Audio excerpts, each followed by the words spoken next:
আল্লাহর নবী ওই যুবকদের জন্য দোয়া করছে। আমিও তোমাদের জন্য দোয়া করি, যদি কোনো যুবক সিদ্ধান্ত নাও হারাম নারী হারাম ছবি দেখবা না, অশ্লীল দৃশ্য দেখবা না, হারাম কোনো মেয়ের সাথে সম্পর্ক করবা না, তো ওই দোয়া যেন আল্লাহ তোমার উপরও রাখে। নবী ওই যুবকের জন্য 3টা দোয়া করছে। আল্লাহুম্মা গফির যামবাহু, আল্লাহ এই যুবকের গুনাহগুলো মাফ করে দেন। ওয়া তাহহির কলবাহু, আল্লাহ যুবকের অন্তর পবিত্র করে দেন। ওয়া হাসসিন ফারজাহু, আল্লাহ যুবকের লজ্জাস্থানও পবিত্র করে দেন। তোমরাও দিল থেকে নিয়ত করো, আগামীর পৃথিবী তোমাদের অপেক্ষা করছে।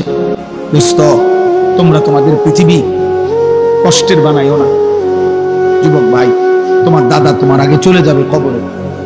আশা করা যায় তোমার বাপ তোমার আগে কবরে চলে যাবে, আশা করা যায় তোমার মা তোমার আগে কবরে চলে যাবে। কিন্তু তোমরা যারা, আমার একটা কথা তোমরা শোনো, এখানে যারা দাঁড়াইছো ভাই, তোমরা তাকায় দেখো চারিদিকে, তোমরা 30 বছরের নিচে যাদের বয়স, 30-এর নিচে, তোমরা হাত তোলো তো। 30 বছরের নিচে যাদের বয়স, হাত উঠা। দেখেন দেখেন কি করুন, দেখছেন? হাত নামা। এখন আমার প্রশ্ন হলো, এই যে 30 বছরের নিচে কিশোর যুবক, তোমরা বলো ভাই ইনসাফ করে, এখানে যারা আমরা জমা হইলাম তারা সারা বাংলাদেশের? কথা বলে না। এরা উত্তরবঙ্গের, এরা পার্বত্য চট্টগ্রামের, এরা খুলনা বরিশালের। এখান সর্বোচ্চ 20 কিলোমিটার ধরলাম, 30 কিলোমিটার ধরি, 30 কিলোমিটার জায়গার আশেপাশের সন্তান তোমরা, এই না? আমার কথা হলো, তুমি একটা ছেলে ভাবো যে 30 কিলোমিটার দূরত্বের এতটুকু জায়গার মধ্যে যদি এতগুলো ছেলের মধ্যে নামাজের চিহ্ন, ঈমান আমলের চিহ্ন কোথায়? তাহলে একটি এলাকার যদি 30 কিলোমিটার এলাকার মুসলমানের কিশোর যুবকের চরিত্র আখলাক যদি এই পরিমাণ হয়, তাহলে ইসলাম টিকবে কেমনে? আগামী দিনে আমরা সুখ পাবো কিভাবে? প্রিয় ভাই বলো, আজ যদি এমন হইতো যে 18 কোটি মানুষের মধ্যে এই কয়জন এরকম, তাইলে তো মনটারে বুঝাইতাম যে 10 কোটি মুসলমানের মধ্যে সর্বোচ্চ 2-4 লাখ হয়তো নামাজ পড়ে না, তাইলে একটা মনটারে বুঝাইতাম। কিন্তু 30 কিলোমিটার জায়গার মধ্যে যদি এতগুলো যুবক ভাই তোমরা, তো তোমাদের নামাজের হালাত কি, তোমাদের আখলাকের হালাত কি? এবার তোমরা আন্দাজ করো সারা বাংলাদেশের জন্য। সারা বাংলাদেশের, আমি সোহাগপুর মাহফিলে গেছি, সেখানেও আমি এরকম অগণিত যুবক দেখে আসছি। তাইলে আমার কথা হলো এটা যে তুমি ভাই ইনসাফ করো, তোমরা বলো।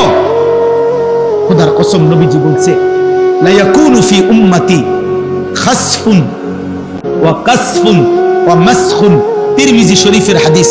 নবীজি বলছে শেষ জামানায় ফি উম্মতি, আমার উম্মতের মধ্যে 3টা বড় আযাব আসবে। 1 নম্বর, মাটি ধসিয়ে দেওয়া হবে। মনে করেন এরকম আমরা আছি, তো হঠাৎ মাটি ধসাইয়া সবাইকে দাফন করে দেওয়া হবে। 2 নম্বরে কাসফুন, পাথরের বৃষ্টি বর্ষণ করে ধ্বংস করে দেওয়া হবে। 3 নম্বরে মাসখুন, চেহারা বিকৃত করে দেওয়া হবে। সাহাবীরা জিজ্ঞেস করছে, কিলা ইয়া রাসূলুল্লাহ মাতা, হে আল্লাহর নবী কখন সেটা হবে? নবীজি বলছেন ইজা যহারাতিল কাইনাত ওয়াল মাআজিফ, যখন গান বাদ্য বেড়ে যাবে, গায়িকা বেড়ে যাবে, বাদ্যযন্ত্র বেড়ে যাবে, গায়িকা, গানের আসর, নৃত্যের আসর, বাদ্যযন্ত্রের ঝংকার, নারীর বেহায়াপনা বেড়ে যাবে। ওয়াস্তাহাল্লাতিল খামরা, এবং মানুষ হালাল পানির মতো মদ পান করতে থাকবে। খোদার কসম, নবী বলছে তখন বহু মানুষকে ভূমি ধসিয়ে দেওয়া হবে, পাথরের বৃষ্টি বর্ষণ হবে, অথবা চেহারা বিকৃত করা হবে।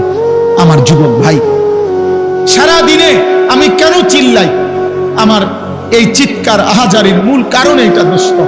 আমি 21 বছর হয় ওয়াজ করি, 21 বছর আলহামদুলিল্লাহ আল্লাহর দয়ায় আমি 21 বছর ধরে যুবকের জন্য বলি নাই, আমি সবার জন্যই বলতাম। আগে বিভিন্ন বিষয় নিয়েই বয়ান করতাম।